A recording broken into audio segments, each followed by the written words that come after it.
जी हां, शहर शहर गुंडों का कहर। बहुत स्वागत है आप सभी का R9 टीवी में। मैं हूं जब्बार खान। बड़ी बहस के साथ में दरअसल पुलिस का गठन इसलिए किया गया ताकि कानून व्यवस्था बनी रहे, ताकि अपराध पर अंकुश लग सके, ताकि लोगों को सुरक्षा मिल सके। मगर आप क्या कहेंगे जब बलिया से लेकर के बागपत तक, उत्तर प्रदेश के पश्चिमी इलाके से लेकर के पूर्वी इलाके तक अपराध ही अपराध होने लग जाए? क्योंकि बीते कुछ महीनों में कुछ ऐसी ही तस्वीरें सामने आ रही हैं। हाथरस का कांड जिसमें इस वक्त सब कुछ चल रहा है, उसके परिप्रेक्ष्य में कुछ और दूसरी जगहों पर निगाह डालते हैं, चाहे वो जिला गोंडा में एक पुजारी की हत्या करने की कोशिश का मामला हो या फिर अलीगढ़ में एक पुजारी की हत्या करने का मामला हो। इसके अलावा गोंडा में ही 3 बहनों के ऊपर एसिड से अटैक हो। किन किन जगहों के वारदात को मैं आपके सामने रखूं, सारी चीजें आपके सामने हैं।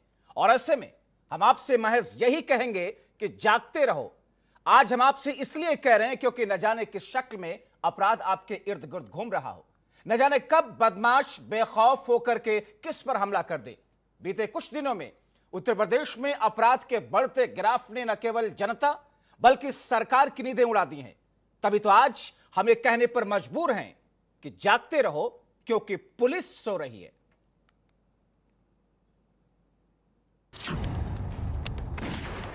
कहीं हत्या से हड़कंप, कहीं तेजाब से हमला, कुंभकर्णी नींद में पुलिसिया अमला, शहर शहर गुंडों का कहर। किसके भरोसे जनता की सुरक्षा? तो क्या सूबाए उत्तर प्रदेश में पुलिस का इकबाल बेखौफ और बेलगाम बदमाशों के आगे दम तोड़ चुका है? ये सवाल इसलिए क्योंकि ऐसा तो नहीं था खाकी का इकबाल। कभी ऐसे बदरंग भी नहीं हुआ इस खाकी का रंग। लेकिन ना जाने क्या हो गया है इसकी हनक को। हवाई दावों के बीच जिला गाजियाबाद में ही गुनाहों की गिनती दिन दुनी रात चौगनी हो रही है।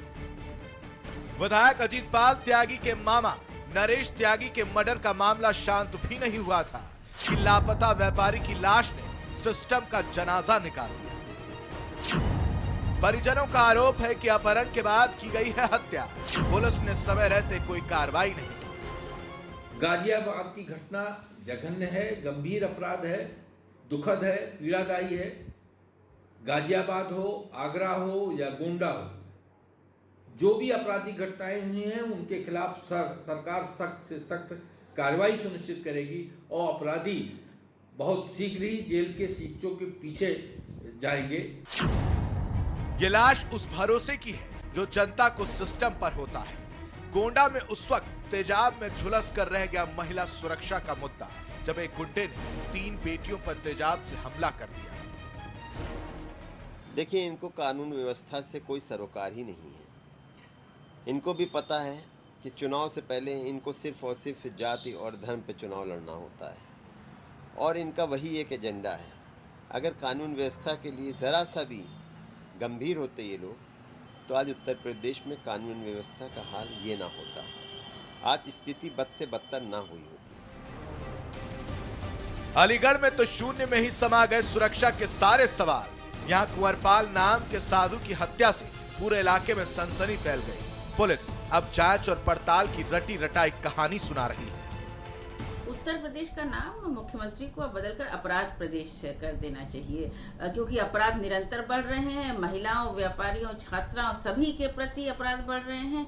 गाजियाबाद में एक व्यापारी का अपहरण कर उसकी हत्या कर दी गई। गोंडा में 3 दलित बच्चियां सो रही थीं, उनके ऊपर एसिड फेंक दिया गया। एसिड कैसे खुले बाजार में बिक रहा है, इसका जवाब उत्तर प्रदेश सरकार दे। आगरा में जिंदा जला दिया गया। कानपुर में तो पुलिस इतनी बेलगाम हो गई कि विवेचक के नाम में ही शहीद देवेंद्र मिश्र का नाम डाल दिया। अब किसको खुदा कहें और किसकी खता कहें? कानपुर पुलिस के कारनामे सुनकर एक बानगी तो आपको अपने कानों पर यकीन नहीं होगा। बिल्हौर पुलिस ने बिकरू कांड में शहीद हुए सीओ देवेंद्र मिश्रा को किसान की हत्या के मामले में विवेचक ही बना दिया। और तो और बीते 7 दिन से मामले में विवेचक बने हैं शहीद सीओ देवेंद्र मिश्रा। बहरहाल सरकार जहां बार बार पुलिस को चेता रही है, सोए हुए सिस्टम को जगा रही है, लेकिन शहर शहर गुंडों का कहर है। ऐसे में सवाल यह है कि आखिर किसके भरोसे जनता की सुरक्षा। R9 टीवी उत्तर प्रदेश के लिए ब्यूरो रिपोर्ट। तो सरकार बार बार सोई हुई पुलिस को जगा रही है। सरकार बार बार ये चेता रही है कि प्रदेश के अंदर अपराध पर न सिर्फ अंकुश लगेगा बल्कि अपराधियों के लिए इस प्रदेश में जगह नहीं है। सवाल यह है कि उत्तर प्रदेश की पुलिस क्या नाकारा हो चुकी है? वो उत्तर प्रदेश की पुलिस जो ये कहती है कि हम हाईटेक पुलिस हैं, हम स्मार्ट पुलिस हैं, मगर जमीनी स्तर पर एक शहीद से 7 दिनों से किसी मामले में इन्वेस्टिगेशन करवा रही है। यह है यूपी की पुलिस। हमारे साथ कई सारे खास मेहमान इस वक्त जुड़ चुके हैं, उनसे चर्चा की शुरुआत करते हैं, मगर उससे पहले तारुफ उनका। भारतीय जनता पार्टी के नेता और प्रवक्ता शबनम पांडे जी हमारे साथ में जुड़ी हुई हैं। स्वागत है मैडम आपका। साथ में हमारे साथ में कांग्रेस पार्टी के नेता और प्रवक्ता प्रियंका गुप्ता जी हैं, आपका भी स्वागत मैडम। विभा शुक्ला जी हैं समाजवादी पार्टी के नेता, आपका स्वागत। और ऋचा सूद जी हैं सोशल एक्टिविस्ट के तौर पर, आपका स्वागत है मैडम। सूर्य कुमार शुक्ला जी हैं, पूर्व IPS अधिकारी हैं। आप सभी मेहमानों का बहुत शुक्रिया के साथ में स्वागत है। शुरुआत में शबनम पांडे जी आपसे करना चाह रहा हूं। आपने देखा हमारी उस रिपोर्ट में विरोधी दल यह कह रहा है कि उत्तर प्रदेश के बजाय अपराध प्रदेश नाम रख दीजिए। क्या इस पुलिस के भरोसे आप उत्तर प्रदेश को उत्तम प्रदेश बनाने चली हैं? क्या इस पुलिस के भरोसे माना यह जा रहा है कि उत्तर प्रदेश से अपराध खत्म हो जाएगा? शबनम पांडे जी। देखिए, उत्तर प्रदेश में पहले के बनस्पत अपराध कुछ कम हुए ही हैं। ये तो NCRB की अगर आप रिपोर्ट देखिए तो पर पॉपुलेशन जो रिपोर्ट कम हुआ है लैख के पॉपुलेशन। शबनम पांडे जी, शबनम पांडे जी, शबनम पांडे जी, शबनम पांडे जी, पहले की तुलना में कुछ अपराध के ग्राफ गिरे हैं, नीचे आए हैं। मैं उस पर बहस नहीं कर रहा हूं। मैं जानता हूं कि आंकड़े NCRB के क्या कहते हैं, मैं ये समझ रहा हूं कि क्या है आपके पास में आंकड़े, सारी चीजें हैं, मगर क्या पहले के मुकाबले अपराध के ग्राफ को नीचे लाने के लिए ही पुलिस काम करती है? अपराध कौन रोकेगा? देखिए, अपराध के ग्राफ को नीचे लाना ही सबसे बड़ी चीज है। जब तक अपराध कम नहीं होगा तो ग्राफ नीचे कैसे आएगा? और तो उसी की गोंडा जिले में 3 लड़कियों के ऊपर एसिड फेंक दिया गया, यह अपराध कम हो रहा है। गोंडा जिले में एक पुजारी की हत्या करने के प्रयास किए गए, यह अपराध कम हो रहा है। अलीगढ़ में एक पुजारी की हत्या कर दी गई, यह अपराध कम हो रहा है। मैं कह रहा हूं कि आंकड़ों की बाजीगरी से जनता को भ्रमित हम कब तक करते रहेंगे? आप वहां बैठ करके, हम यहां बैठ करके। देखिए, ये आंकड़े मैं नहीं निकालती हूँ, ये आंकड़े NCRB निकालती है। 2015 में पूरे देश भर में 300 कुछ महिलाओं पे एसिड फेंका गया था, जिसमें उत्तर प्रदेश में 186 महिलाओं पे शबनम पांडे जी, मैं जो पूछना चाह रहा था, आप उस बिंदु को घुमा करके आप आंकड़ों पर अभी मत आइए, आंकड़ों पर भी हम बात कर लेंगे, आंकड़ों पर बात करेंगे। हमारे साथ में सूर्य कुमार शुक्ला जी हैं, उनसे भी समझेंगे। मैं ये कह रहा हूं कि चाहे कानपुर का बिकरो कांड के बाद से ऐसा लगा जैसे अपराध की बाढ़ से आ गई हो। बीते कुछ दिनों में जो घटनाएं हुई हैं, कौन इसके लिए जिम्मेदार है? क्या पुलिस नाकारा है, या पुलिस सही से अपनी जिम्मेदारी का निर्वहन नहीं करती है, या पुलिस का इकबाल इतना खत्म हो चुका है कि अपराधी कहते हैं और सोचते हैं कि साहब हम जो चाहेंगे वो करेंगे? देखिए जब्बार जी, अगर किसी के घर में घुस के कोई अपराध होता है, और कुछ अपराध ऐसे होते हैं जिन अपराधों को मैं आ रहा हूं सूर्य कुमार जी, सूर्य कुमार जी मैं आ रहा हूं आपकी तरफ। है कि अपने चैनल की डिबेट में जी जी जी मैं आपकी तरफ आ रहा हूं। एक बार शबनम पांडे जी की बात पूरी हो जाए। जी शबनम जी। देखिए, कुछ अपराध ऐसे होते हैं जो संगठित होते हैं, उन पर उत्तर प्रदेश सरकार ने पूरी लगाम लगाई है। लेकिन कुछ अपराध ऐसे भी होते हैं जिनके बारे में पता लगना पहले से मुश्किल होता है, लेकिन उन अपराधों में अपराधियों को, आरोपियों को पकड़ने में जो तत्परता पुलिस प्रशासन ये आप भी अच्छे से समझती हैं कि संगठित अपराध को कम करना एक जिम्मेदारी तो है ही है, लेकिन असंगठित अपराध कैसे रुके ये भी जिम्मेदारी पुलिस प्रशासन की है। विभा शुक्ला जी जवाब दीजिएगा।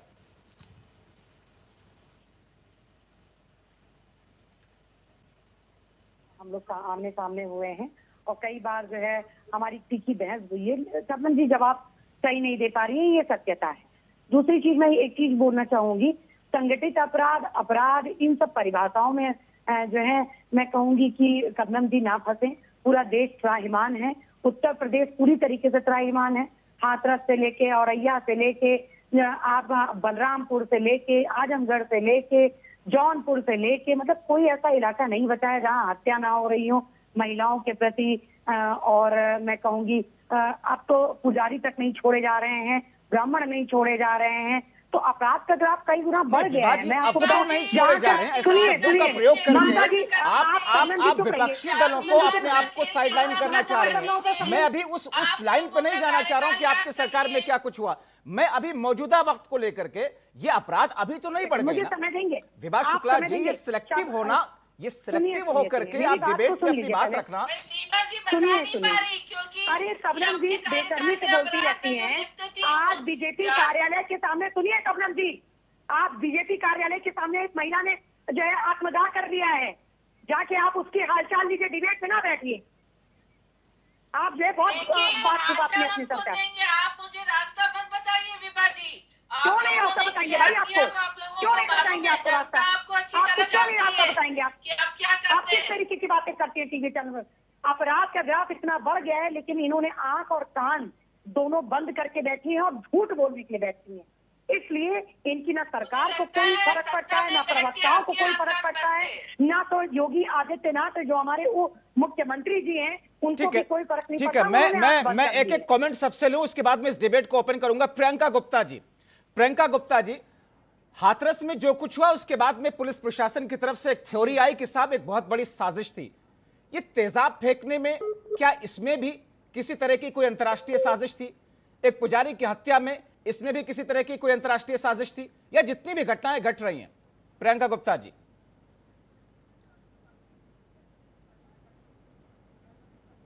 देखिए, बिल्कुल सही आप कह रहे हैं कि जिस तरह से आज उत्तर प्रदेश में अपराध चरम पर हैं और अपराधी बेखौफ हैं। आप देखिए कि जिस तरह से इन्होंने हाथरस के केस को एक नया आयाम दे दिया, कहा कि ये जो है पीएफआईज पे इन्वॉल्व है और फंडिंग आई हुई है 100 करोड़ की, और उसके बाद इन्होंने कहा कि उसमें नक्सलवाद भी है। एक साधारण जो केस था उसको इन्होंने खुद ही राजनीति कर दी उस पर। तो क्या और उसके बाद इन्होंने अपराधियों को बचाने की पूरी मुहिम छेड़ दी। उससे प्रेरित होकर आप देखिए कि उसके बाद कितनी घटनाएं हो चुकी हैं। इसका मतलब आप तो ये हुआ ना कि अपनी नाकामियों को गोंडा छुपा रहा है। में आपके 3 बच्चियां जो घर में हैं, घर के अंदर भी अब सुरक्षा नहीं रह गई है। घर के अंदर जाकर आप देखिए कि किस तरह से उन बच्चियों पर तेजाब डाल दिया गया। आप देखिए गोंडा के पुजारी को दिन दहाड़े उसको शूट कर दिया गया। ये सुशासन है, ये राम राज्य है? मैं पूछना चाहती हूँ, यहाँ पर बैठी है बीजेपी की प्रवक्ता, क्या इसी राम राज्य की परिकल्पना कर रही थी? और ये संगठित असंगठित की जो बात कर रही हैं, ये क्या है? ये आप बदले की राजनीति से प्रेरित होकर किसी के साथ अगर किसी को जो है किसी का घर उखाड़ रही हैं या किसी का कुछ कर रही हैं। और आप ये बताइए कि आपने अभी तक कितने पोस्टर लगाए? इससे पहले जो डिबेट पे मैं बैठी थी उसमें ये कहा गया था कि एक मिशन दुराचारी चलाया जाएगा, उसमें जो जितने भी इस तरह के लोग हैं जो रेप करते हैं या जो जिस तरह के शोहदे हैं उनके जो है पोस्टर लगाए जाएंगे। आप बताइए कि अभी तक उन्होंने कितने पोस्टर लगाए हैं, किस चौराहे पे लगाए और किस सड़क पे लगाए? फिर एक नया सबूत लेकर चले आए ये मिशन शक्ति। ये जितने भी काम करते हैं ये पोस्टर मैनेजमेंट का काम करते हैं। जितनी भी इनकी स्कीम्स हैं, जितनी भी इनकी जो महिला बचाओ और बेटी पढ़ाओ की जो स्कीम्स हैं सिर्फ पोस्टर पर चलती हैं, हकीकत में जमीन पर कुछ भी नहीं है। मैं आज दरअसल हम लोग इस बात को लेकर के समझने की कोशिश कर रहे हैं कि क्या उत्तर प्रदेश के डीएनए में अपराध है? क्या उत्तर प्रदेश जिसकी आबादी इतनी ज्यादा है उस वजह से आपराधिक मामले कंट्रोल में नहीं आते हैं प्रशासन की और पुलिस के? ठीक है, मैं एक कमेंट सबसे ले लूं, ठीक है, लगाइए, जनता भी आपका सपोर्ट करेगी, ठीक है प्रियंका गुप्ता जी सपोर्ट करेगा। अगर आप वाकई में अपराधियों और अपराध के खिलाफ हैं तो सभी आपका सपोर्ट करेंगे। अपराधियों पे हम लगाम लगा रहे हैं, जनता भी सपोर्ट कर रही है। आप मैडम जनता ही देख रही है और जनता के आक्रोश को ही समझने की कोशिश करिए आप लोग। ठीक है। राजनीतिक नजरिए से आज हम लोग दरअसल इस चर्चा को नहीं ले जा रहे। राजनीतिक नजरिए से मैं चाहूंगा कि इस पर जवाब ना आए, क्योंकि इस पूरे मामले को लेकर के इसकी संवेदनशीलता चाहे सत्ता पक्ष हो या विपक्ष की प्रवक्ता हो वो उसको समझे। मैं आ रहा हूं आप लोगों की तरफ, मैं एक कमेंट ले लूं। ऋचा सूद जी, समाज के अंदर गांव, शहर, देहात, कस्बे जहां भी हो, कहना यह है विपक्ष का कि डर का माहौल है। सत्ता पक्ष ये कह रहा है कि साहब हमने तो पहले के मुकाबले 2017 के मुकाबले आपराधिक जो ग्राफ थे उसको हम नीचे लाने में कामयाबी हासिल कर ली है और हर जगह पुलिस नहीं बिठाई जा सकती है। कोई शख्स किसी घर में घुस करके किसी के ऊपर तेजाब डाल दे, उसमें पुलिस प्रशासन का कोई दोष नहीं। ऋचा जी, रिचस्सू जी कि मैं आप इसको दो पहलुओं से देखूंगी। एक, जैसे आप पुजारी की हत्या की बात कर रहे हैं और एक घर में घुस करके अपराध की बात कर रहे हैं, तो जो पुजारी की हत्या और इस तरह की बातें हैं उन्हें मैं इस पहलू से देखती हूँ कि शायद ये साजिशें हैं, या तो सरकार के खिलाफ या सरकार के साथ। और अगर हम बात करते हैं कि जो घरों में घुस के अपराध हो रहा है वो वास्तविकता में अपराध है, क्योंकि वो जो लड़कियों के ऊपर तेजाब डालने का मामला या गैंग रेप का मामला, ये वास्तविक अपराध है जहां पर पुलिस की लापरवाही, पुलिस की संवेदनशीलता कम होने की बात सामने आती है। तो इसको अगर आपको लगता है कि यूपी पुलिस का बड़ा फेलियर है, ये संभल नहीं रहा यूपी पुलिस से? बिल्कुल बिल्कुल बिल्कुल। अपराध के मामले में मैं जो बात कहना चाह रही हूँ वो यही कहना चाह रही हूँ कि पुलिस का खौफ, कानून का खौफ, प्रशासन का खौफ खत्म होता जा रहा है, आपराधिक प्रवृत्ति बढ़ती चली जा रही है। लेकिन जहां मैं देखती हूँ कि पुजारियों की हत्या हो रही है या इस तरीके से धर्म के धार्मिक स्थलों पर अपराध हो रहा है, वहां पर मुझे लगता है, मैं जो सोच पाती हूँ, देख पाती हूँ, वो मुझे लगता है कि शायद वहां पर जो है कुछ साजिश है इसके पीछे काम कर रही है। आपकी बात को पूरे तौर पर खारिज नहीं किया जा सकता है, लेकिन जब उसके सामने एक मोटिव हो, जमीन का विवाद या दूसरी तमाम चीजें और उसमें नामजद लोग हों, तो फिर इस साजिश में कितनी शंकाएं इसको लेकर के रहती, वो भी एक जांच का विषय है। लेकिन मैं सूर्य कुमार शुक्ला जी आपसे समझना चाह रहा हूं, ये क्या है उत्तर प्रदेश के साथ में? अपराध हमेशा होते हैं और बढ़ते ही जाते हैं। क्या उत्तर प्रदेश का इतना बड़ा होना आबादी के हिसाब से, 23 करोड़ की जनता, पुलिस प्रशासन जहां पर अपराध को संभाल नहीं पा रही है, अपराधियों पर लगाम नहीं लगा पा रही है, क्या यह किसकी वजह है?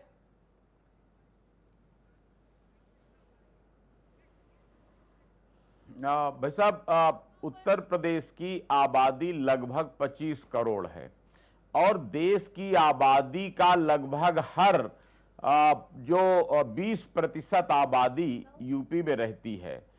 और जो हम लोग ये डिबेट टीवी पर कराते हैं, तो इस पर अगर हम बिल्कुल निष्पक्ष रूप से देखें कि क्राइम की स्थिति देश के अन्य भागों की तुलना में हमारे यहाँ खराब है या अच्छी है, तो उस नाते आप पाएंगे कि अगर नेशनल क्राइम रिकॉर्ड ब्यूरो का डाटा आप देखेंगे कि अगर 20% आबादी यूपी में रहती है, तो नॉर्मल कोर्स में लगभग 20% क्राइम अगर यूपी में हो तो आप मानेंगे और सब लोग मानेंगे कि ये नॉर्मल है। अगर 20 से अधिक जाता है तो ये अधिक है, और अगर 20 से कम जाता है तो ये कहा जाएगा कम। नहीं सूर्य कुमार शुक्ला जी, बात पर सूर्य कुमार शुक्ला जी, दूसरे राज्यों के मुकाबले या पूरे देश की आबादी के औसत के हिसाब से उत्तर प्रदेश की कमोबेश आबादी 24.5 करोड़ के आसपास है, उसमें 20% नॉर्मल हो सकता है। मगर क्या पुलिस जब अपनी पूरी जिम्मेदारियों का निर्वहन करे, पुलिस प्रशासन, उसके बाद में इस बात को कहा जा सकता है। लेकिन अगर पुलिस ही एक ऐसे स्वर्गीय पूर्व सीओ से किसी मामले के इन्वेस्टिगेटिव ऑफिसर उनको बना दे, 1 हफ्ते तक एफआईआर में उनका नाम दर्ज है, कानपुर में देवेंद्र मिश्रा को जो कि शहीद हुए थे इस कानपुर के बिक्रो कांड में, उनका नाम एक एफआईआर में आईओ के तौर पर, यह तो गलती नहीं, ये तो अपराध है ना, निकम्मापन है पुलिस का। ये कैसे हो सकता है?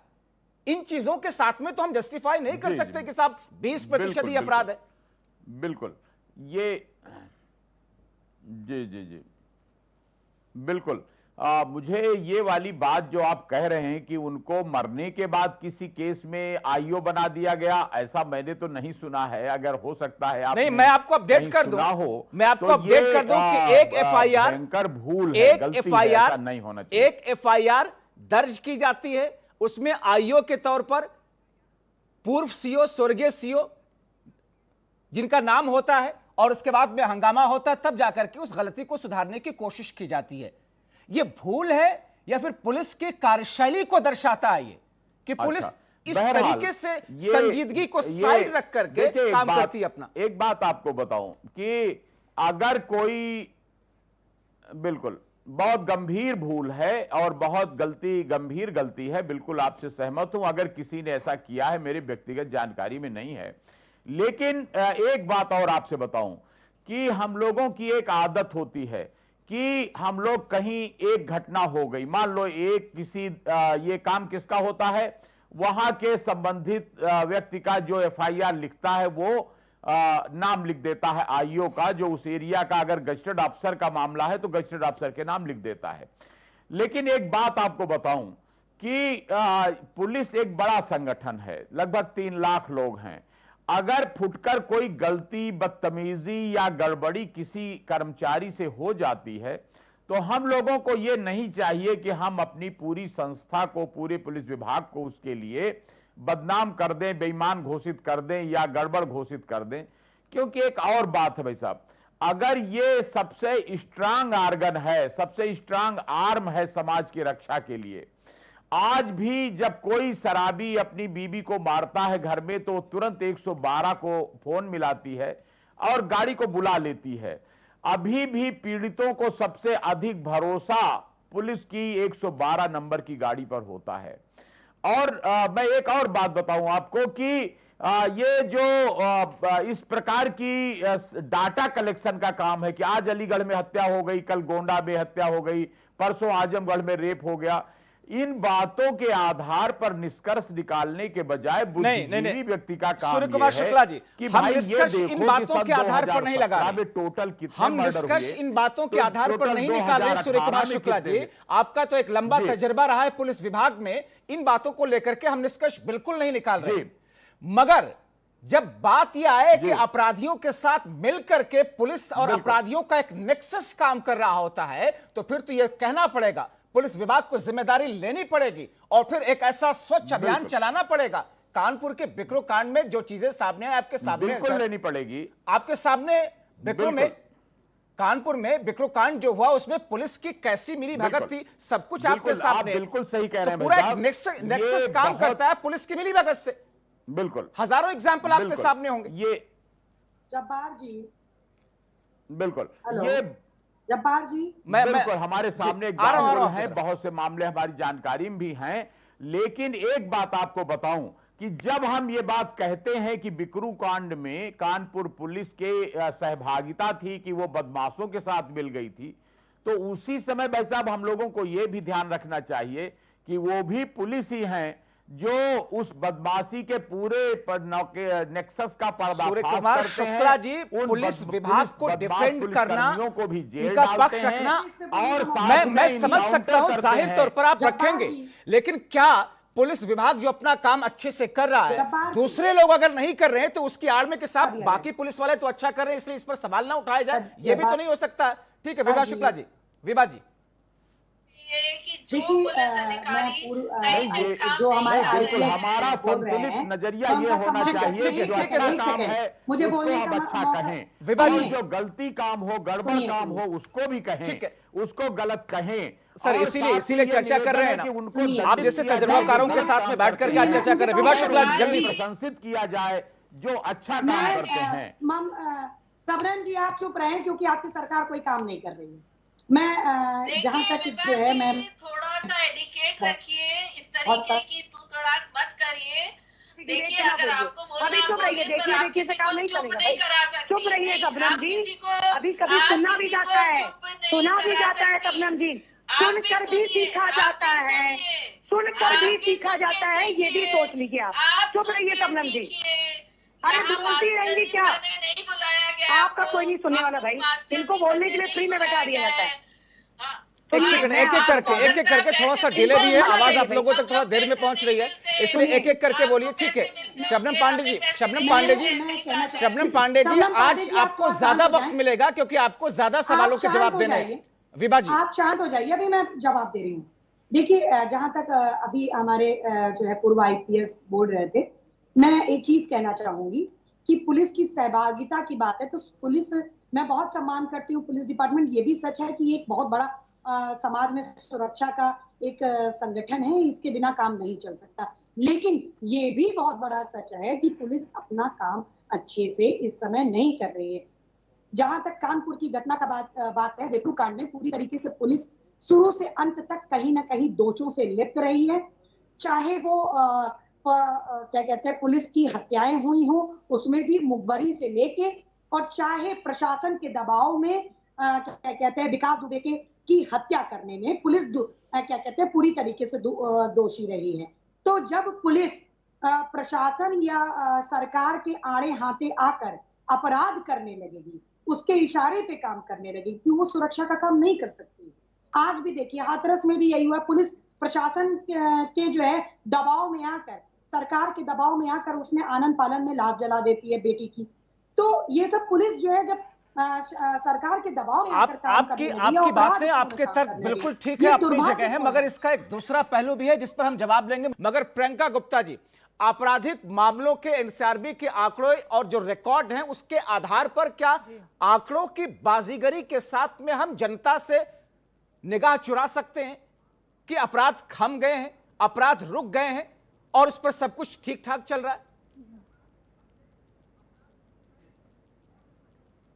प्रियंका गुप्ता जी, देखिए, आप देखिए कि जिस तरह से लूट, हत्या, अपहरण, बलात्कार की घटनाएं आम होती चली जा रही हैं, वो उससे साफ जाहिर होता है कि जनता के अंदर भी आक्रोश है। हाथरस की घटना के बाद आप देखिए कि किस तरह से मीडिया भी सक्रिय थी, मीडिया के अंदर भी जो है एक था कि हम जाकर सच सामने लाएं, और आम जनता भी टकटकी लगाकर ये टीवी पे देख रही थी कि किस तरह से उस बच्ची को न्याय मिलेगा या नहीं मिलेगा। आप देखिए कि पूरा उत्तर प्रदेश ये जानना चाहता था कि इस केस में क्या उस पीड़ित परिवार को न्याय मिलेगा या जो है अपराधी बचेंगे, या इस तरह की चीजें सामने आ रही थी।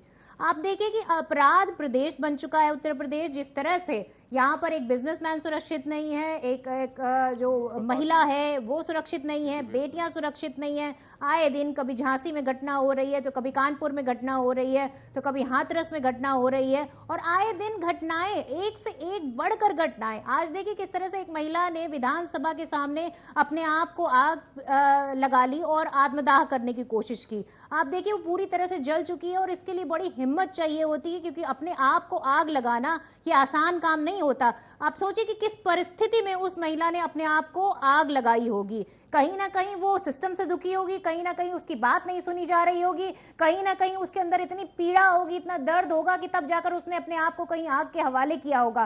क्या ये हमारा सुशासन है? हम पूछना चाहते हैं कि यही आंकड़े हैं जिसके हिसाब से आप ये कहते हैं कि ये अपराध कम हो रहे हैं? किस तरह से आप कहेंगे अपराध कम हो रहे हैं? आए दिन अपराध बढ़ते चले जा रहे हैं, चाहे वो अपहरण की घटनाएं हो, एक के बाद एक अपहरण हो रहा है, शबनम पांडे जी, आप जिस आंकड़े की बुनियाद पर अपराध को कम होने की बात करती हैं, 2018 से लेकर 2019 के बीच में 7% के आसपास में महिलाओं के प्रति आपराधिक मामलों में इजाफा हुआ है।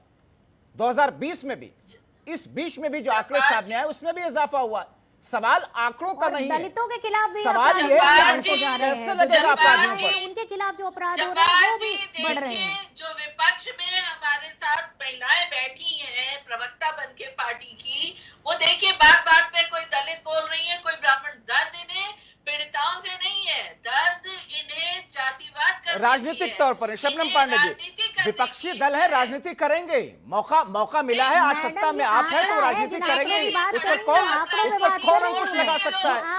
उन्हें कौन रोक सकता है? क्या हाथरस की पीड़िता और दलित नहीं थी? मैं उस बहस में नहीं जाऊंगा, मैं उस बहस में नहीं जा रहा हूँ। राजनीतिक तौर पर आज इस चर्चा को हम लोग कर ही नहीं रहे। शबनम पांडे जी, शबनम पांडे जी, मत ले जाइए उस तरफ, मत ले जाइए उस तरफ। शबनम पांडे जी, आज जो हम सर्जिकल स्ट्राइक कर रहे हैं अपराधियों पे, क्यों नहीं ये सर्जिकल स्ट्राइक इन लोगों के शासनकाल में हुआ? क्यों नहीं अरे शबनम पांडे जी, नहीं हुआ इसीलिए जनता ने उनका सर्जिकल स्ट्राइक कर दिया ना। जरा गिना दीजिए। जनता ने उनको लेकर के सर्जिकल स्ट्राइक कर दिया। अब तो वो सत्ता से बाहर है। अपराधियों के खिलाफ आप दिल्ली पे होंगे ना, बैठ के कितनी सर्जिकल स्ट्राइक की है आपने? आप योगी आदित्यनाथ से बोलिए कि मेरे पास बोलने के लिए कुछ नहीं बचा है, कृपया आप सुशासन। एक सेकंड प्रियंका गुप्ता जी, विभा शुक्ला जी, एक एक करके शबनम पांडे जी को जरा सुनिए, एक एक करके मैडम, एक एक करके विभा जी। ठीक है शबनम जी, वजह बताइए। शबनम जी, एक सेकंड सब प्लीज एक सेकंड रुकिएगा। शबनम जी, आपसे सीधा सवाल है, आखिर अपराध रुक क्यों नहीं रहा है? अंकुश क्यों नहीं लग रहा है? मुख्यमंत्री योगी आदित्यनाथ ने बार बार कहा, चेताया पुलिस प्रशासन को, जगाया, डराया कि साहब कोई बख्शे नहीं जाएंगे, चाहे अपराधी हो या अपराधियों को संरक्षण देने वाले लोग। असर क्यों नहीं हो रहा है? कहां कमी पाती हैं आप? जब्बार जी देखिए, इस बात को कोई भी इनकार नहीं कर सकता कि जो इच्छा शक्ति इस सरकार ने अपराधियों के खिलाफ कार्रवाई करने में किया, आज तक उत्तर प्रदेश में देखा नहीं गया। लोग दशकों से जिनके आतंक के साए में, जिन अपराधियों के आतंक के साए में रह रहे थे, उन आतंकियों को तहस नहस करने में, उन्हें गिरफ्तार करने में जिस तरीके से सरकार ने अपनी कदम बढ़ाए हैं, अब तक उत्तर प्रदेश में ये जो सरकारें आती थी, इन शबनम अपराधियों पांडे को जी, ठेका पट्टी देते थे और इनका धन सांकेतिक असर की बात हम नहीं कर रहे हैं ना, सांकेतिक तौर पर हम असर नहीं चाह रहे, जमीनी स्तर पर उसका प्रभाव क्या हो रहा है, जमीनी स्तर पर उसका प्रभाव क्या रहा है, वो मुद्दा है।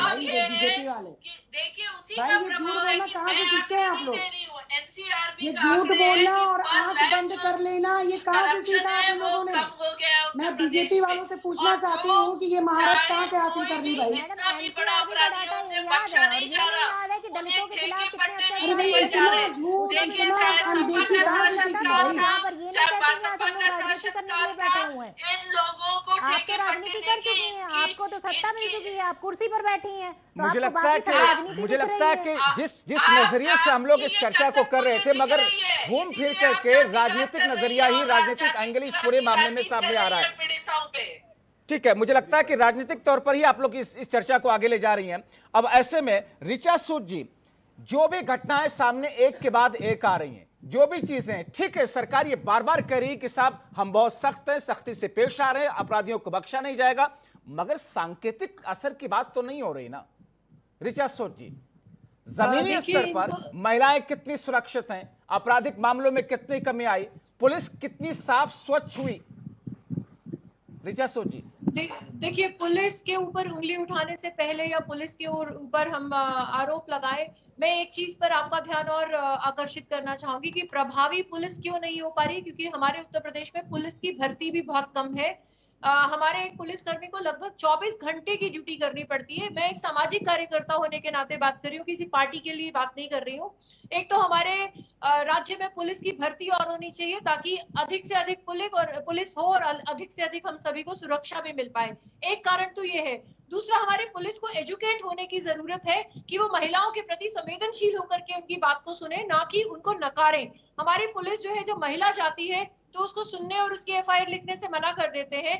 एक क्षेत्र में एफआईआर कितनी हो गई इसका रिकॉर्ड होता है, बल्कि ये नहीं होता कि अपराध को कितना कम किया गया। और इसके साथ साथ मैं ये कहना चाहूंगी कि जो महिला पुलिस है उसकी और भर्ती की जाए, महिलाओं की सुरक्षा बढ़ाई जाए, गश्त बढ़ाई जाए। जो पीसीआर वगैरह खड़ी रहती है, पीसीआर में भी जो लोग रहते हैं वो मोबाइलों के ऊपर ज्यादा सचेत रहते हैं बजाय कि आसपास की चीजों पर। तो हमारी पुलिस को और एजुकेट होने की, संवेदनशील होने की ज्यादा आवश्यकता है, बजाय हम पार्टियों के ऊपर एक दूसरे का आरोप लगाएं। ठीक है, इससे सूर्य कुमार शुक्ला जी, दो महत्वपूर्ण बातें इनकी तरफ से आई। क्या उत्तर प्रदेश में पुलिस भर्ती की कमी है और ज्यादा उनकी भर्ती होनी चाहिए, इस वजह से आपराधिक मामले नहीं रुक रहे हैं क्योंकि पुलिस कर्मियों की कमी है? एक, और क्या पुलिस अनएजुकेटेड है? क्या पुलिस अवेयर नहीं है, उसको अपनी जिम्मेदारी किस तौर पर करनी है, निभानी है? एजुकेटेड है, पुलिस संवेदनशील नहीं है। पुलिस को संवेदनशील होने की आवश्यकता है जी। पुलिस को संवेदनशील होने की आवश्यकता है। मैडम कह रही हैं तो मैं इनको धन्यवाद देता हूं, इन्होंने ये चिंता व्यक्त की है और ये बात सही है कि 1000 लोगों के ऊपर लगभग अपने यहां 8 लोग पुलिस में हैं इस समय, और राष्ट्रीय औसत के हिसाब से कम 10 होनी चाहिए। और एक और बात बताऊं कि इससे भी ज्यादा रोचक बात अपने सभी प्रवक्ता साथियों को मैं बताना चाहता हूं कि महिला संबंधी अपराध जब बात होती है तो 2 तरह के अपराध आते हैं। एक तो रेप आपने सुना होगा, और दूसरा एक छेड़खानी का अपराध प्रमुख होता है। तो इसमें होता यह कि जब पुलिस ज्यादा मजनू लोगों को लड़कियों के स्कूलों के सामने या ऐसे अड्डों पर जहां वो औरतों को छेड़ते हैं उनको पकड़ पकड़ के बंद करती है तो उनमें केस लिखती है। अब अगर गिनती करते हैं लोग तो कहते हैं कि बहुत छेड़खानी की घटनाएं हो गई, क्राइम हो गया। अगर पुलिस उसको ना पकड़े और वो समाज में अराजकता मची रहे तो वो आंकड़े में नहीं आता। इसलिए मैं निवेदन करूंगा कि बहुत ज्यादा इन आंकड़ों के चक्कर में पड़ने के बजाय हम लोगों को यह मांग करनी चाहिए कि आंकड़ा भले बढ़ जाए, ज्यादा से ज्यादा केस पकड़ो, ज्यादा से ज्यादा केस लिखो, ज्यादा से ज्यादा मगर ये संभव कैसे होगा सर? डालो। सूर्य कुमार जी, ये तो संभव नहीं होगा और उससे भी आगे सूर्य कुमार जी, हर पुलिस स्टेशन, हर क्षेत्र का, सूर्य कुमार जी, हर क्षेत्र का पुलिस स्टेशन अपने यहां अपराध के ग्राफ को कम रखना चाहता है। ऐसे में तो हर वो एफआईआर दर्ज नहीं करेगा, जबकि कोर्ट की रूलिंग्स होती है, जबकि पुलिस कमिश्नर की तरफ से कहा जाता है कि एफआईआर दर्ज कीजिए, दर्ज कीजिए। मगर ये तो संभव तो होता हुआ दिखता नहीं फिलहाल। एफआईआर नहीं लिखी जाती, आप तहरीर दे के आ जाते हैं। हाँ, बहुत आपने मौलिक सवाल उठाया भाई साहब, और उसके लिए करना यह चाहिए कि जैसे ऑनलाइन एफआईआर अभी अलाउ हो गई है कि ब्लाइंड केस में, यानी किसी नामजद न करिए, लेकिन बिना नाम का मुलजिम है तो आप ऑनलाइन एफआईआर कर सकते हैं। उसी तरह मैं तो कहता हूं इसको और बढ़ाना चाहिए, छूट देना चाहिए कि एफआईआर ऑनलाइन ही कर दे। जैसे 112 नंबर अपने यहां हो गया है कि घर बैठे पुलिस बुला लो, उसी तरह हाँ, मैं निवेदन करूंगा कि सुन लीजिए, फिर अपनी प्रतिक्रिया दीजिए प्लीज। और एक बात और कहूंगा कि जड़ में जाइए, अपराध तब रुकता है जब जल्दी दंड मिले अपराधी को और निश्चित दंड मिले। हमारे यहाँ की विडंबना यह है कि हम लोग सब मिलकर पुलिस की तो आलोचना कर लेते हैं, लेकिन जल्दी दंड मिले, कन्विक्शन रेट कितना, अदालत उसको, फिर बात ये उठेगी यहाँ पर कि फिर अदालतों की कमी है, इतने सारे केसेस पेंडिंग रहते हैं, इसलिए लंबा वक्त लगता है उनके ट्रायल से लेकर के उनके अंजाम तक पहुंचने तक लेकर के, और कन्विक्शन रेट है ही नहीं है, ना के बराबर है। तो फिर सवाल यह है कि क्या पुलिस में लोगों की, कर्मियों की कमी की वजह से, अदालतों की कमी की वजह से, जजेस की पोस्टिंग की कमी की वजह से, ये सारे तीन बड़े मुद्दे निकल करके सामने आएंगे। तो क्या ये वजह है कि अपराध पर अंकुश नहीं लग पा रहा, या जितने रिसोर्सेज हमारे पास में अभी हैं उससे हट करके उसी रिसोर्सेज में पर्याप्त तौर पर अगर पुलिस जिम्मेदारियों का निर्वहन करे, प्रशासन जिम्मेदारियों का सही तरीके से निर्वहन करे, तो शायद अपराध पर अंकुश लगेगा। मैं हाथरस कांड को नहीं जिक्र कर रहा हूं, मगर एक रेफरेंस ले रहा हूं। हाल ही में एक दिन पहले एक प्राइवेट चैनल ने एक स्टिंग ऑपरेशन किया निलंबित इंस्पेक्टर को लेकर के, जिसमें वो निलंबित इंस्पेक्टर ये कहते हैं कि हां, पुलिस से कई सारी जगहों पर गलतियां हुई, मगर वो इंस्पेक्टर ये कहता है कि उसी वक्त पुलिस ने अगर उस पीड़िता के परिवार के खिलाफ मुकदमा दर्ज कर दिया होता, यह लिख दिया होता कि उन्हीं लोगों ने मारा, तो वो लोग भाग जाते, उनके खिलाफ मुकदमा होता तो यह हंगामा इतना होता ही नहीं। इस पूरे मामले को पीड़िता के परिवार के ऊपर ही डाल दिया जाना चाहिए था, जो कि नहीं हुआ, और उसमें एक समुदाय विशेष को पुलिस मदद कर देती। ऐसे में क्या इस मानसिकता के साथ में जब पुलिस काम करेगी तो फिर इंसाफ की उम्मीद कौन कैसे करेगा? सही तरीके से सुरक्षा लोगों की कैसे हो सकेगी? शबनम पांडे जी, जिस भी चैनल ने इस तरीके का वीडियो दिखाया है, ये सब जांच का विषय है। अब ये सीबीआई को जांच जा चुकी है, अगर पुलिस दोषी नहीं होते इसमें तो उन्हें सस्पेंड क्यों किया जाता? सरकार ने अगर उन्हें सस्पेंड, इसीलिए तो मैं सवाल पूछ रहा हूं ना, इसीलिए मैं पूछ रहा हूं कि पुलिस की मानसिकता ऐसी है, पुलिस की मानसिकता ऐसी है, पुलिस की उस मानसिकता को उसे बाहर कैसे निकाला जाए? वो पुलिस अधिकारी की व्यक्तिगत मानसिकता ऐसी है, हम पूरे पुलिस प्रशासन को इसमें लपेटे में नहीं ला सकते, क्योंकि उन्हीं में से बहुत से अधिकारी और कर्मचारी ऐसे हैं जो हमें आज सुरक्षित अपने घर में पांडे जी, उस पर कौन जा पाते हैं। उन चीजों का जिक्र तो सभी करते हैं ना, जो अच्छा काम कर रहे हैं उनका जिक्र तो सभी करते हैं, लेकिन उसको ढाल बना करके कि पुलिस अच्छा काम कर रही है इसलिए बाकी लोग जो गलत कर रहे हैं उनका जिक्र ही ना हो, उन पर सवाल ही ना उठे। देखिए, मैं पुलिस की प्रवक्ता नहीं कि उनको ढाल बनाऊंगी, गलत करेंगे तो कुर्सी छीन ली जाएगी। आपने देखा है कि 600 से अधिक अधिकारियों को बाहर का रास्ता इस सरकार ने दिखाया। इससे पहले कि किसी सरकार का एक भी उदाहरण दिखा दीजिए कि उन्होंने बाहर का रास्ता दिखा। वो संलिप्त हो जाते थे, वो उनके प्रवक्ता बन जाते थे। मैं किसी पुलिस या किसी भी अधिकारी की प्रवक्ता नहीं हूँ, और सरकार कड़ी कार्रवाई कर रही है ऐसे लापरवाह लोगों पे। और हाथरस का अगर विषय है तो वो जांच का विषय है, सरकार ने सीबीआई को दिया है, सीबीआई की जांच होगी, दूध का दूध, पानी का पानी। हाथरस में क्या हुआ क्या नहीं, उसमें पुलिस की जो भूमिका रही है, जिस तरीके से पुलिस की भूमिका सामने आई, मैं उसको रेफरेंस लेकर के कह रहा हूँ कि जहां जहां पर इस किस्म की चीजें हो रही हैं, हम पूरे तौर पर क्लीन चिट दे करके क्या आपराधिक मामलों पर अंकुश लगा सकते हैं? विभा शुक्ला जी, देखिए, वो लगाए होते तो सीबीआई जांच नहीं होती। सरकार ने अपना ठीक है। और विभा शुक्ला जी से पूछा मैंने, ठीक है, एक सेकंड, शबनम पांडे जी, एक सेकंड। देना मैडम हो पुलिस गया, का काम नहीं रहा। ठीक है, ठीक है, विभा जी मैं ये बोलिए। कह रही हूँ जब्बार जी, एक कहावत आपने सुनी है कि हाथी के दांत दिखाने के कुछ और, खाने के कुछ और हमेशा छोटी मछलियों का शिकार होता है। तो हाथरस वाले केस में भी यही है। सरकार जो है, मैं कहूंगी मुख्यमंत्री आवास से ऑर्डर होता है उस बच्ची की लाश को जलाने का, ये पूरे दावे के साथ। पुलिस वालों की इतनी हैसियत नहीं है कि इतने बड़े केस में वो जो है रातों रात जबरन बेटी की लाश को जला दिया जाए। लाश को जलाने के बाद जो है सबूत मिटाया गया। विभा सबूत जी, मिटाने के विभा बाद जी, जो है, इलाहाबाद हाईकोर्ट के सुनिए, लखनऊ बेंच सुनिए। में सरकार की तरफ से कहा गया कि सुनिए। जो कुछ था वो जिला प्रशासन की तरफ से था। डीएम ने इस बात को स्वीकारा कि मेरा फैसला था। अच्छा ये बताइए जब्बार जी, वही जिला प्रशासन यदि कोई अच्छा काम कर देता है तो योगी जी पीठ थपथपाते और इनकी सरकार ने थपथपाती पीटी। ये क्या बात कर रहे हैं, ये झूठे लोग हैं। वो सही है। मैंने कहा ना, हाथी के दांत दिखाने के कुछ और खाने के कुछ और हैं। इसमें पूरी तरीके से पूरी गाइडलाइन मुख्यमंत्री आवाज से हुई है और योगी जी ने की है। ऋचा सूद जी बहुत देर से आप कुछ कहना चाह रही हैं। ऋचा सूद जी, मैं ये कहना चाह रही थी कि अगर ये मुख्यमंत्री आवास से नहीं है, जिला स्तरीय है या राज्य स्तरीय है, लेकिन उस व्यक्ति का नाम सामने आना चाहिए जिसने ये आदेश दिया कि आधी रात को उस बच्ची का शव जला दिया जाए।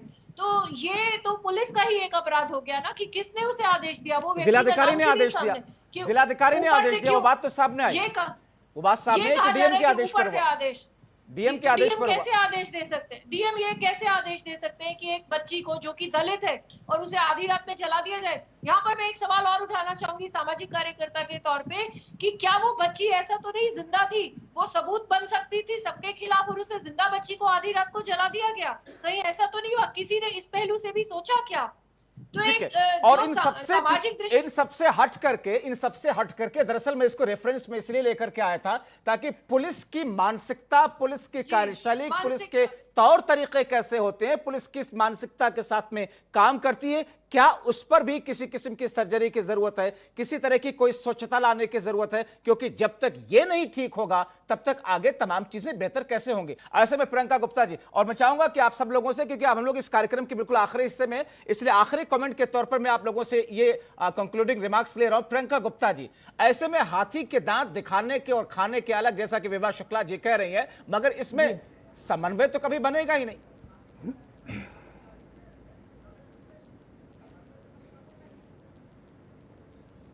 देखिए, मैं यही कहना चाहूंगी कि जिस तरह से कानून व्यवस्था बिल्कुल बेदम हो चुकी है उस उत्तर प्रदेश में, और आप देखिए कि चाहे लखीमपुर की घटना हो, चाहे हाथरस की घटना हो, चाहे गोंडा की घटना हो, चाहे गाजियाबाद की घटना हो, आप देखिए हर घटना में कहीं ना कहीं कोई ना कोई चूक नजर आती है। पुलिस जिस तरह से कार्यवाही कर रही है वो काफी देर से स्टार्ट करती है और मुद्दों, जो असली मुद्दे हैं उनसे कहीं भटकाने की कोशिश भी की जाती है। या तो सरकार की मंशा के साथ में ये काम हो रहा है, और यदि सरकार की मंशा के साथ में ये काम नहीं हो रहा है तो उन पुलिस वालों के खिलाफ भी प्रॉपर कार्यवाही होनी चाहिए, जो अभी तक देखने में नहीं मिली हुई है। आप देखिए कि सरकार किस तरह से हाथ पर हाथ धर के बैठी रहती है और किसी भी मामले में आंखें बंद कर लेती है कि उसके उनको ये लगता है कि नहीं एसआईटी गठित हो गई है तो काम हो जाएगा। अरे आपने एसआईटी गठित करने में सीबीआई की जरूरत नहीं पड़ रही है, और उसके बाद हाई कोर्ट स्वतः संज्ञान भी ले रहा है आपके उन केसों पे। कैलकुलेशन चलाता है। विभा शुक्ला जी, नहीं, एक बार फिर से क्वेश्चन रिपीट कर दीजिए मैडम। क्या पुलिस प्रशासनिक अमले के खिलाफ में कार्रवाई करते वक्त भी वहां पर राजनीतिक पार्टियां, सत्ता पक्ष अपने हिसाब से करती है कि किसके खिलाफ कार्रवाई होनी चाहिए, किसके खिलाफ कार्रवाई नहीं होनी चाहिए? देखिए, ये बिल्कुल सत्य है कि पुलिस की कार्रवाई पे बहुत ज्यादा हद तक जो है इस समय शासन और सत्ता का प्रभाव है। जिस तरीके से आप देखिए कि हर घटना में कहीं ना कहीं देरी हो रही है, लीपापोती की जाती है, तो शासन पूरी तरीके से लिप्त है। और जहां तक की बात आप कहेंगे कि ये लास्ट डिबेट का लास्ट कॉर्नर है, मैं अपने मुख्यमंत्री जी से ये कहना चाहूंगी कि कम से कम अब जो है उत्तर प्रदेश में कुछ दिन आपके बचे हैं, कानून व्यवस्था को संभाल लीजिए। जनता बहुत प्रताड़ित है, महिलाएं बहुत प्रताड़ित हैं, बेरोजगारी बहुत बढ़ चुकी है। आपको ईश्वर की तरफ से और उत्तर प्रदेश की जनता की तरफ से एक भरपूर मौका मिला है काम करने का, और विपक्ष को भी आप क्या कहते हैं सवाल उठाने का मौका ना दीजिए। विपक्ष सवाल नहीं उठाएगा यदि आप अच्छे से काम करके देंगे। सवाल तो तभी उठते हैं, चाहे प्रशासन के खिलाफ हो, पुलिस के खिलाफ हो या किसी भी पक्ष के खिलाफ हो, सवाल तो तभी उठते हैं जब कहीं कमियां दिखती हैं। ऋचा सूद जी। जी, खामियों की बात आप कह ही रहे हैं, तो खामियों के लिए सबसे पहले मैं कहना चाहूंगी कि FIR लिखने में जो देरी होती है, उसके बाद हमारी जो न्याय व्यवस्था की तरफ से निर्णय लेने में देरी होती है और न्यायालय में तारीखें मिलती रहती हैं, जब तक हमारे युवा में या अपराधी प्रवृत्ति के लोगों में खौफ नहीं पैदा होगा, उदाहरण यानी कि एग्जाम्पल्स नहीं सेट किए जाएंगे, सजाओं को समय पर नहीं दिया जाएगा, तो ये आपराधिक प्रवृत्ति रुकना का नाम नहीं लेगी। तो मेरी आपके चैनल के द्वारा एक यही अपील है कि पुलिस संवेदनशील हो, न्यायालय ठीक है, और मुझे उम्मीद है कि इस चर्चा को उत्तर प्रदेश के पुलिस प्रशासन के साथ साथ में शासकीय लोग भी देख रहे होंगे। शबनम पांडे जी, अब ऐसी स्थिति में जबकि ऋचा सूद जी ये कह रही है कि पुलिस कर्मियों की भर्ती होनी चाहिए, ट्रायल बहुत देर तक चलता है, जस्टिस होने में बहुत वक्त लगता है, कन्विक्शन रेट है नहीं, इसलिए ये सारी समस्याएं और ज्यादा बनी रहती हैं। देखिए, जब आज ये कन्विक्शन रेट कम होने की बहुत सी वजह है, उसके लिए अब समय नहीं है, इसलिए चर्चा नहीं हो सकती। लेकिन जहां तक वो कह रहे हैं कि न्याय प्रणाली में उनको दुरुस्त करना है, तो उत्तर प्रदेश में भी काफी सारे फास्ट ट्रैक कोर्ट बनाए गए और उत्तर प्रदेश में कुछ ऐसे भी केसेस हैं जिनके 1 महीने में रेप केस का निस्तारण 6 महीने में हुआ है। तो अभी निश्चित तौर पे इक्के दुक्के केस ऐसे हैं, लेकिन ये शुरुआत हो गई है और आगे इसकी शुरुआत ऐसा चलता रहा। आप जिस उम्मीद के साथ में, आसानी के साथ में आश्वासन दे रही हैं, हमें उम्मीद है कि आगे ये तमाम चीजें जमीनी स्तर पर देखें, क्योंकि जनता यही चाहती है, हम भी यही चाहते हैं, आप भी यही चाहते हैं और ये सारे विपक्षी दल भी यही चाहते हैं। ठीक है, मगर सूर्य कुमार शुक्ला जी, आखिरी कमेंट। सूर्य कुमार शुक्ला जी, आपने कहा, बिल्कुल ठीक कहा कि अगर तालाब की कुछ मछलियों की वजह से पूरे तालाब को गंदा नहीं कर सकते, मगर रिसेंटली कानपुर का बिक्रू कांड हो जिसमें पुलिस की मिलीभगत किस तौर पर सामने आई, हाथरस में पुलिस की भूमिका किस तौर पर संदिग्ध रही, और एक और मामला जिस मामले को लेकर के एक व्यापारी की महोबा में हत्या की गई, आरोप लगा एक एसपी के ऊपर में, मगर उसके बाद में एसआईटी की जांच में भी जो बातें जिस तरीके से सामने आई, 302 का मुकदमा लिखा गया उस एसपी के ऊपर, मगर कार्रवाई अभी तक नहीं हुई। तो संदिग्ध कहीं ना कहीं तो पुलिस महकमा है ही है।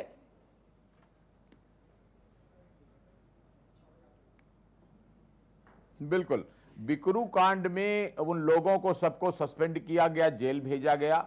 हाथरस वाले कांड में सारे पुलिसकर्मी सस्पेंड हुए, लेकिन मैं बड़ा गौर से सुन रहा था आपकी बात को। भाई साहब, आप कह रहे थे ना कि डीएम ने आदेश दिया कि रात में उसकी डेड बॉडी को जला दिया जाए, और ये अब आप जरा अपने को पुलिस के कर्मियों की जगह रख के देखिए, अगर आप आदेश ना मानते तो आप सस्पेंड हो जाते कि आपने डीएम के आदेश को नहीं माना, और डीएम शासन को रिपोर्ट भेजकर आपको निलंबित कराते, और अगर आपने आदेश मान लिया तो जनता खिलाफ हो गई। बिल्कुल, मैं आपका दर्द समझ सकता हूं।